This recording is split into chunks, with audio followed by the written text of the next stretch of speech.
What's up, ladies and gentlemen of YouTube, Boogie988, coming at you live once again through the power of the internet, and we haven't done one of these in a while. This is a Twitch Q&A. Currently, I'm streaming live on Twitch at about 2 o'clock in the morning. If you don't follow me on Twitch, you can easily do that by visiting the description box below. I tend to do this a couple times a month, in which I allow people to ask me questions about video games, the games I'm playing, some personal questions, but mostly about video games, and then we upload that to YouTube. So if you're watching this on YouTube, thank you for watching it, as always. I'm so grateful. Maybe you can catch the next Q&A live on Twitch if you want to do that as well. And I think I may start doing YouTube Q&As again sometime soonish. I don't know. If that's something you'd be interested in, I'd like to see that in the description box below as well. So let's see. First question of the night. What game are you looking forward to the most this year? And what are you expecting to be revealed at E3 this year? Well, the game that I was looking forward to the most this year was Zelda for the Wii U.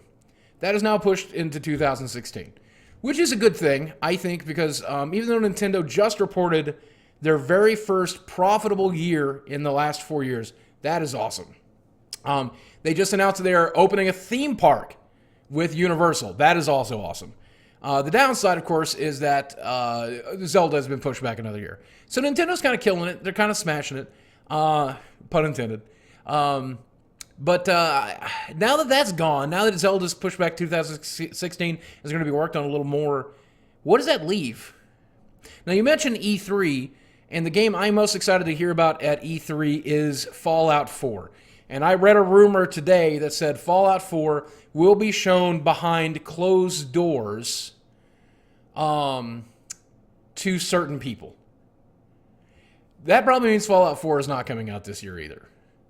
So beyond that, what game is there? What game is left that I'm interested in? Like, what game? I don't know. I really don't know. I mean, I'm going to play them all as I do every year so that I can talk about them on Twitch and YouTube. I'm going to stream them here. But it's really hard to get excited anymore. It's really hard for me to get excited about a video game anymore because there's always so much wrong with video games. I don't trust video game companies. You know, I don't trust them not to ruin the game. So it's really hard to get excited. Witcher 3, of course, is coming out next week. I'll be streaming that quite a bit. And I'm really excited to play Witcher 3. That doesn't feel like a coming out this year game, though. That feels like coming out now. But I guess my most anticipated game right now is Witcher 3. But that's unfair because that's next week. I'm hoping to get a review copy before then. I'm trying to set it up with the guys at CD Code Red, or what the hell? CD Red Project, or is that, I can never remember the names. But I'm trying to set it up with them where they'll allow me to stream it a night early, and that would be pretty cool. Oh, Boogie, which MMO are you most looking forward to? I'm over MMOs right now. I'm not particularly interested in any of them. I would like to see a StarCraft MMO come out one day. That would be pretty cool, like in the vein of World of Warcraft, but I don't know that I would even play that. Just they're so time-consuming. CD Projekt Red, that was the name of the company. They're just so time-consuming, and I want to play a variety of games, and I want to stream, and I want to do all kinds of different stuff. So used to MMOs acted as a surrogate for my life. These days, my life is a little more interesting, so I tend to focus on it. But I think if I just played one game, I'd be real boring to watch and real boring to talk to about video games. So I keep popping around. Let's see. Am I going to censor the sex scenes in Witcher 3 when I stream them on Twitch? Well, I think I have to, don't I? I may set it to adult content on that night. But it depends on what Twitch wants me to do. I'll probably write them and ask ahead of time. Though somebody does mention Witcher 3 DLC, and I have to say, Witcher 3 DLC, there is a season pass, but there's also 13 pieces of DLC you can get absolutely for free. That is unprecedented. I think it's so great that they're doing that. Of course, there is a season pass, so that doesn't call them completely off. But let's be honest, as long as I'm not buying tokens in there for like food, or I don't know what they could possibly shove in the game. As long as I don't have microtransactions these days, I'm pretty much okay with DLC. I'm trying to get used to it. I don't like it, I don't want it, but if that's the way of the future, I guess I can learn to cope with it. Let's see. Am I looking forward to Modern Masters 2015 or opening any of the other upcoming Magic expansions? Well, as you guys know, I will open a couple boxes of every Magic expansion as it comes out. I'll probably open 2 boxes for YouTube of Modern Masters and 2 additional boxes, 4 boxes total on Twitch. Because I love opening boxes. And I did manage to get myself a case at under cost for Modern Masters. So I will be very excited to crack that for you guys, and I think it's going to be a lot of fun. Hopefully, we'll get a lot of good stuff. I'll also be doing Magic Origins as well, so keep an eye out for that. The night that product goes live at midnight, we'll be cracking boxes for it, and the videos of me cracking them will be open on the next day. I'll probably get garbage because the last 2 Modern Master boxes I opened were garbage, so I won't be real surprised here, but we'll have to see. How am I looking forward to Just Cause 3? Absolutely. Can't wait to play Just Cause 3. I just finally watched the trailer for it. I thought it was phenomenal. Who is your main in Mortal Kombat? Well, I was playing a lot of Scorpion, but then, I don't know, he's great this time around, but everybody's playing him online, and I really don't like the Scorpion and Scorpion battle. It's just so boring. So then I started doing Kung Jin, or Jin Kung, or whatever the hell is that. Whichever character has the big staff, and is also the token gay character. I don't know if you guys heard about that, but in the storyline, when you meet that character, he says to Hanzo, he says to him, they won't accept me because of the issues or whatever. And Hanzo says it matters what's in your heart and not who you love or what your heart desires. So anyway, he's the token gay character, according to Ed Boon and those guys. I don't really care. I love diversity in my games. A lot of people have given Mortal Kombat X a lot of issues, problems that I have as well. I hate the built-in microtransactions. I hate the extra monetization, but it is one of the best fighting games I've ever played. So anyway, I mained him for a while. Now Jason came out this week, and I did order it with a combat pack built-in. I know people get mad about that, and I'll explain myself about that in a second. But I love Jason. His forward kick / combo is plus an uppercut is 22%. It's super easy to get off online. It's super easy to get off against the computer. His brutality is super cool. One of the easier brutalities in the game. As long as you have a super bar left. I don't know. I'm really liking him. I'm getting better at that game. I might stream it one day, but I got a lot of ways to go. But here's the thing about Mortal Kombat. A lot of people called me hypocritical because I've complained about all this extra DLC, but I've purchased it. In my mind, life is not mutually exclusive. And I wish this was true in everybody's mind. I can complain about something I purchase. I can complain about something that I do. I can complain and hope that it changes.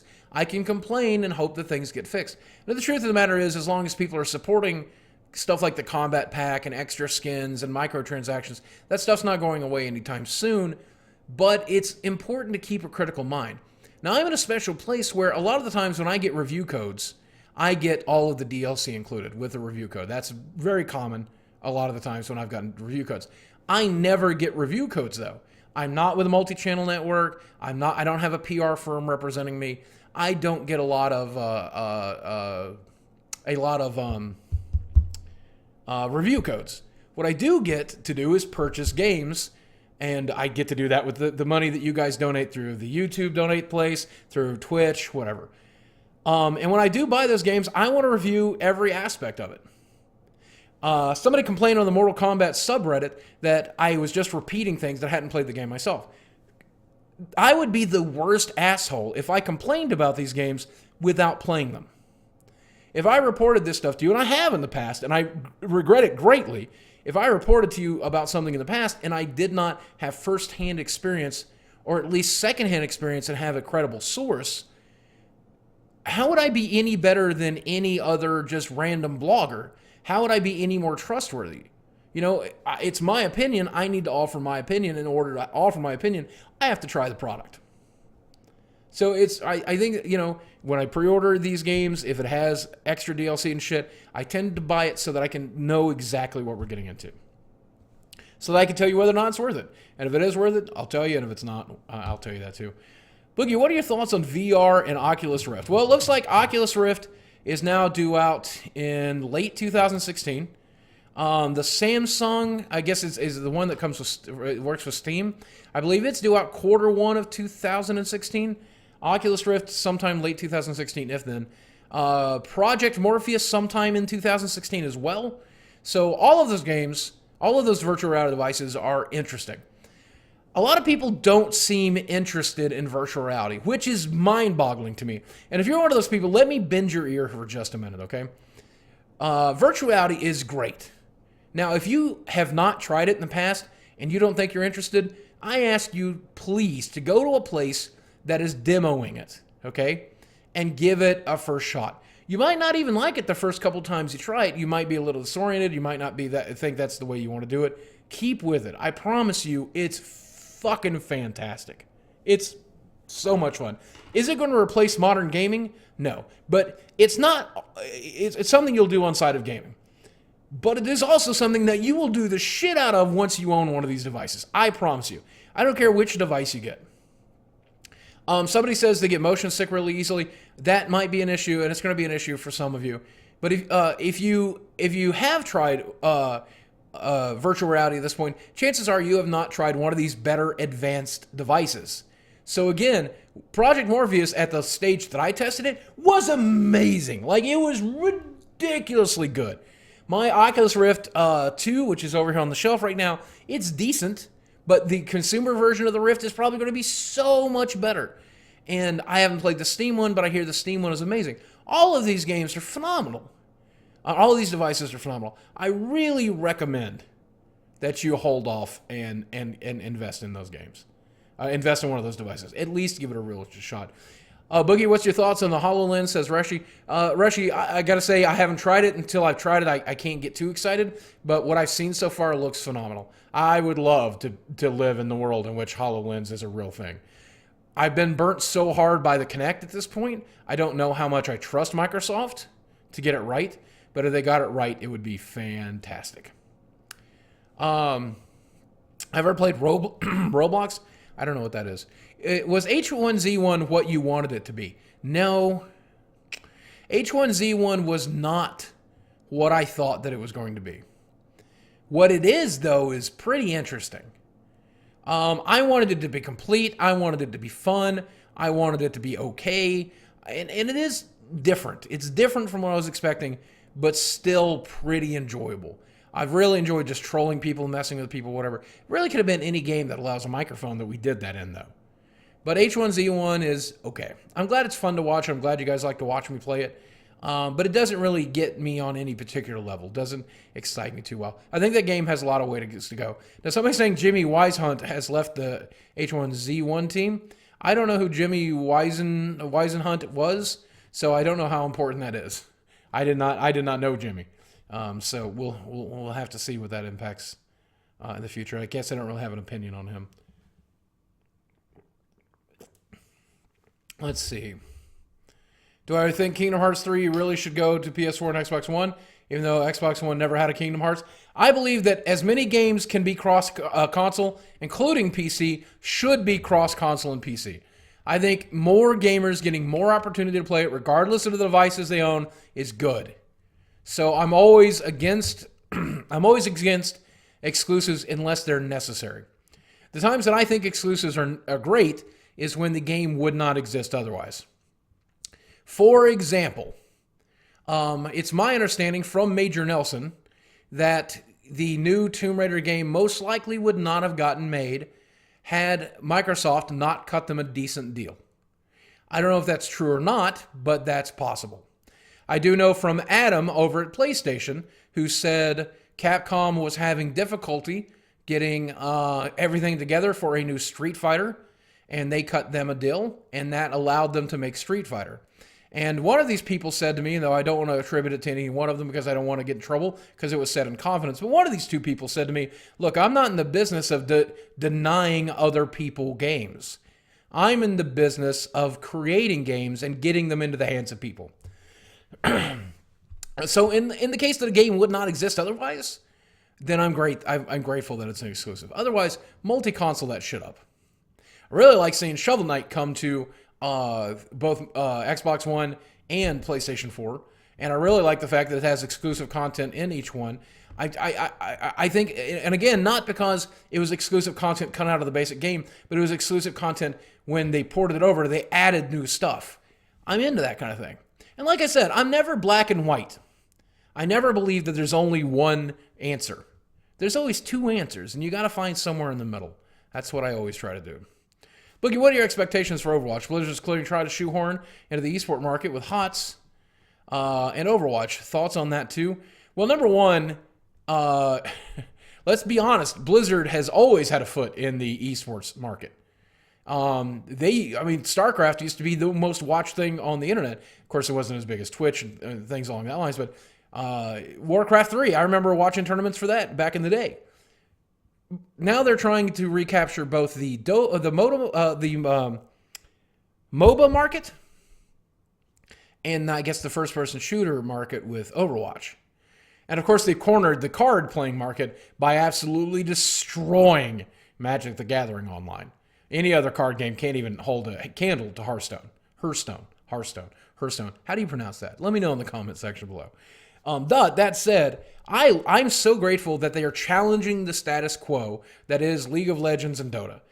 Heroes of the Storm is my favorite MOBA of all time. It's simplistic enough to where I enjoy it, while it's so complicated enough to keep me coming back. League was always, to me, it's simple enough, but it took too long. I didn't really like the itemization system. I really do not like Dota because of things like needing to last hit your own minions, and I never cared for Dota. I used to play Dota back in the day. I played League for about a year and a half. Now I've been playing Heroes of the Storm exclusively. It's my favorite. So anytime a new company can come along and challenge the status quo, I think it's good. Do I think Heroes of the Storm is ever going to be bigger than League? No. Do I think it's going to be bigger than Dota? Probably not. Do I think it'll be a nice third runner-up that I'm really interested in? Absolutely. I hope to be proven wrong. Overwatch? I don't know anything about Overwatch until I get to play it. Blizzard, send me a fucking code. I want to play it. Boogie, have you tried 7 Days to Die, the zombie survival game from Steam? Hi, I've been a fan for a while. Yes, let's talk about 7 Days to Die. Now listen to me very clearly. If you are listening to this and you know somebody on the 7 Days to Die team, this is an issue that I've been wanting to talk about. I own your game. I bought it in early access. So did my roommate. We've played it together several times. I enjoy your game, and I really am enjoying the direction it's going in. Keep up the good work. However, I got written by a fan who let me know that he donated $300 to the initial Kickstarter, being promised a poster and a t-shirt to support the game. To date, he has received neither of those items. He was supposed to receive them a year ago. He has still not received them. So listen to me again. I don't know if I can help at all. But if you are on the 7 Days to Die team, you owe this guy a t-shirt and a poster. And I would imagine he's not the only one. So you need to make good on it. I saw the emails. I saw everything between it. You guys need to make good on that shit. Okay? If not, what limited power can I have? What am I going to do? Uninstall your game? You already have my money. There's only so much I can do. But please get your shit together. Okay? Simple as that. And to that guy who wrote me, I hope you see this. I hope you do. I got your back as best I can. Boogie, what are your thoughts on speedrunning and charity speedrunning marathons? I don't really speedrun, but hey, if it generates money for charity, that is the best. Like, anytime you can ever help people. Boogie, what do you think a proper punishment for swatters is? Well, I think the existing punishment's pretty good. Jail time, being brought up on felony charges, having your life ruined, not being able to vote, not being able to own a gun, having it always show up on background checks. I think the rules that are in place are pretty fair. Because when you swat somebody, if you don't know what swatting is, and you're listening right now, swatting is spoofing somebody's phone number, giving their address to the cops, claiming that there's something illegal going on there, like a murder, and having those cops show up. In doing so, you're threatening the life of both the cops that show up and the person on the other side of the door. You're also wasting a lot of valuable time and money where these guys could be out protecting and serving people. And people do it, I guess, for the fun. I don't know what it is. I guess they do it because they're sociopaths. Well, this is what happens to sociopaths. You get brought up on felony charges, and it ruins your life. Sounds about right. I mean, that's the flip side of doing that. If you feel like you need to do that, don't. If you feel like you need to swat somebody, brush your teeth instead. And then you'll have more teeth than I do. Drunken Brad asks, what do I think about PT and the whole eBay situation? Well, it's very similar to the Angry Bird situation. If you guys don't know, PT was the demo for Silent Hills PT. And that game is pretty interesting. Of course, Kojima has now left Konami. And because of that, that game is never getting made. The game was ripped off of the marketplace for PlayStation 4. And now there's no other way to play it if you don't already have it installed. So many people are selling their PlayStation 4s with that demo installed. I think that's crazy. I played through PT. There's plenty of playthroughs on the internet. Expressing it for enjoying it for yourself is only okay. It is just a demo. Probably not worth it to spend any extra money to play it. You can always watch a walkthrough, but if that's what people want to do, man, I can't question them. I really want you guys to bring that game back, Konami. I really want that game. I really want it. Kojima, if you can do it via Kickstarter, whatever it takes, man, make that game. I want that game. What do I think about Halo 5? Will it bust or will it be one of the best? As time will tell. I don't have high hopes that they'll get it right. But I hope that they do either way. I really do. How do I feel about console gamers downloading their games as opposed to buying the disc? Well, of course, I'm all for it, obviously. If that's the way you prefer to do it, I recommend that you do. It's better for the company who owns the console. It's better for the company who owns the game. They don't have to split any proceeds. It's green. There's a lot of good reasons to download your games. A lot of people are like, well, Boogie, what about the argument you had against the consoles that only do that? Because some people need the discs. Some people want the discs. And more options is better than less options. Not everybody can download what we've seen, 38 gigabyte games. We've seen 58 gigabyte downloads. Not everybody can afford to do that. Not everybody has the internet to do it. I heard one person who had to install Mortal Kombat at 33 gig. Then there was a 15 gig patch immediately afterwards. And that took him a day and a half. I mean, and that's not that unusual depending on where you live in rural areas across the country. So having both options is better. But I personally download about half of my games. I buy all my Nintendo games because Nintendo games retain value really well. I buy about half of my PlayStation 4 games and about half of my Xbox One games, mostly because I get collector's editions a lot of the times. If I'm going to stream it on the night it comes out, though, I get it digitally. And all my PC games are digitally unless I can get a decent collector's edition or something like that. So, do I think Star Wars Battlefront 3 will be a great game? Here's a big hot button topic.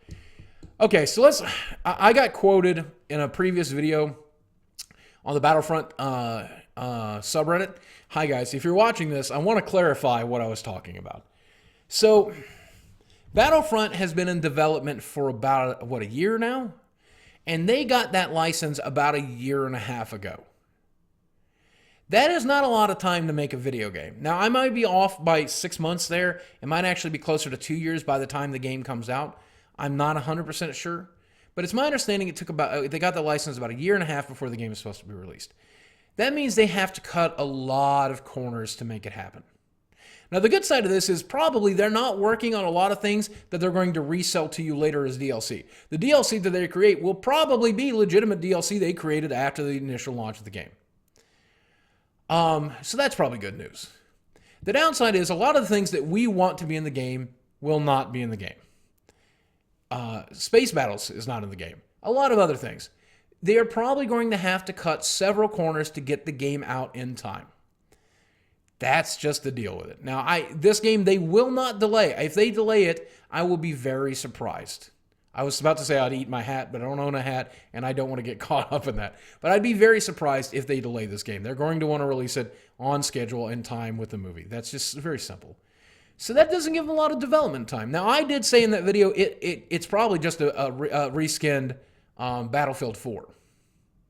That's probably not entirely true. It's probably not a reskinned Battlefield 4. What it probably is it uses the same engine, which we know it uses the same engine, and they're using some of the Battlefield 4 assets, and they will probably use that to work forward in the game.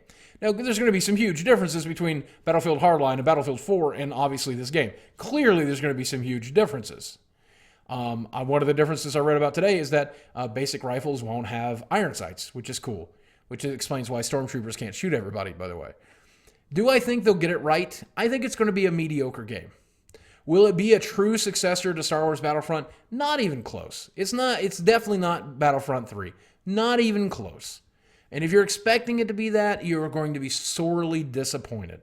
If you're expecting it to be a pretty good Star Wars game, you're probably in store for that. We'll have to see. I would definitely wait to see some reviews. But then again, if you don't pre-order, you won't get your Darth Vader.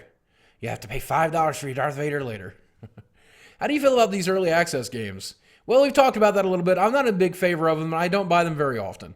I get pretty nervous about it. 2 reasons I don't really get too into early access. Number 1, by the time the full version of the game is out, I'm generally bored with it. The full version of the game isn't going to mean a lot to me when it's finally out because I've been playing the non-full version that whole time. The other reason is it's generally a worthless version of the game. Generally, it's very, very rarely good. I've played a few games in early access and had fun with them, H1Z1, things along that lines. And obviously, in the right instances, it's okay. It is very abusable. So whenever somebody makes an early access purchase, here's what I recommend. Don't think of you as purchasing the final game. Think of yourself as donating to the company to get access to the demo. Because you may never get the final game. Consider it a donation. And if you can afford to donate it, there you go. If you can afford to buy a full game, wait and do that instead. So we'll just have to wait and see. Boogie, what are you excited for at E3? Fallout 4. Pretty much a Fallout 4. That's all I'm excited about in the whole world. Boogie, why are Xbox One owners not true gamers but whiners? They're true gamers. I don't know who's saying that. I've never said that. I would not agree with that statement. I think console gamers are just as good as PC gamers, even if their console choice is infinitely inferior to the PC version. Not everybody wants a PC. Not everybody feels the need to PC game. Not everybody wants the complications of having to order a machine and then use it. Well, that's the same as buying a console, actually. A lot of people don't want to have options.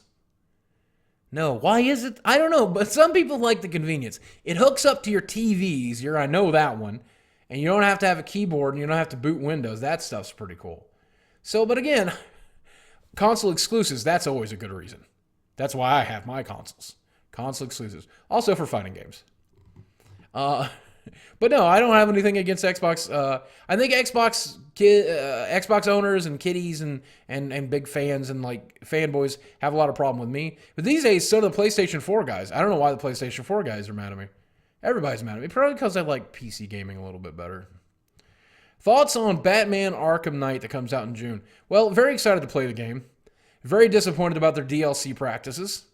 There's a pre-order bonus, and then on top of that, there's a $40 season pass. And what could possibly be added to that game that's worth $40 more? I can't even imagine.